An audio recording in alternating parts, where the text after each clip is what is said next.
રાજકોટ જિલ્લાના ધોરાજી તાલુકામાં લુહાણા સમાજ દ્વારા જલારામ બાપા વિશે સ્વામિનારાયણ સંપ્રદાયના મહંતે ટિપ્પણી કરી હતી. તેના વિરોધ ધૂન બોલી વિરોધ પ્રદર્શન કરવામાં આવ્યું હતું. સંત શ્રી શિરોમણી શ્રી જલારામ બાપા વિશે સ્વામિનારાયણ સંપ્રદાયના મહંત દ્વારા જે ટિપ્પણી કરવામાં આવેલ કે જેને લઈને તમામ જગ્યાએ વિરોધ પ્રદર્શન કરવામાં આવી રહ્યું છે.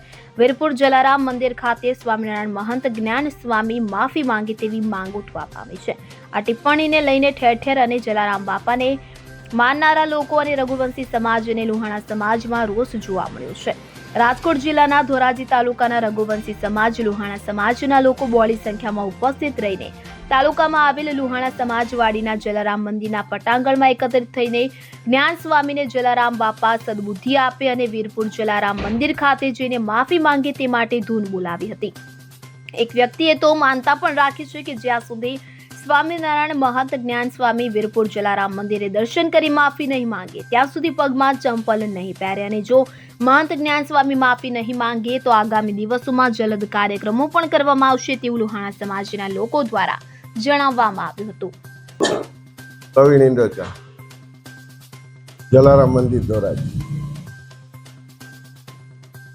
પરમ પૂજ્ય જલારામ બાપા વિશે સ્વામિનારાયણ કહેવાતા સંત જ્ઞાન પ્રસાદજીએ જલારામ બાપા વિશે જે ટિપ્પણી કરી છે અને ખોટી વાતો ફેલાવી છે તેના વિરોધમાં આજરોજ ધોરાજી જલારામ મંદિરે રઘુવંશી સમાજને જલારામ ભક્તો એકઠા થઈ રામધૂન બોલાવી અને એ માફી માંગી લે અને સદબુદ્ધિ એવી આપે અને એને જે ભાષા બોલી છે એના વિરોધમાં આજે અમે એકઠા થયા છીએ અને વધુમાં વધુ જલદ કાર્યક્રમો આપવાની પણ અમારી તૈયારી છે.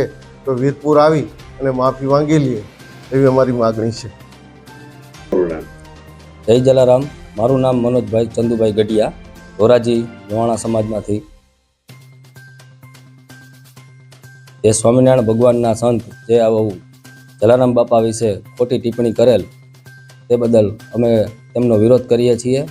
જે ખોટી તદ્દન ખોટી વાત છે. બરાબર છે. ફતેપુરના રહેવાસી શ્રી ભોજલરામ બાપાના આશીર્વાદથી આ બધું ચાલે છે સદાવ્રત, જે અમે લોકો જાણીએ છીએ ત્યાં સુધી.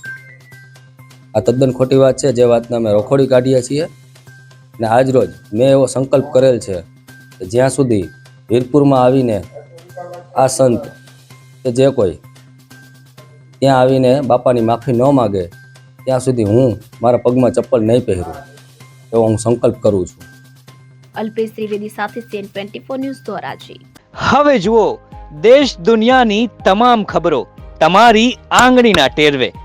ઉઠાવો મોબાઈલ અને Google Play Store પરથી ડાઉનલોડ કરો અમારી CN24 ન્યૂઝ મોબાઈલ એપ.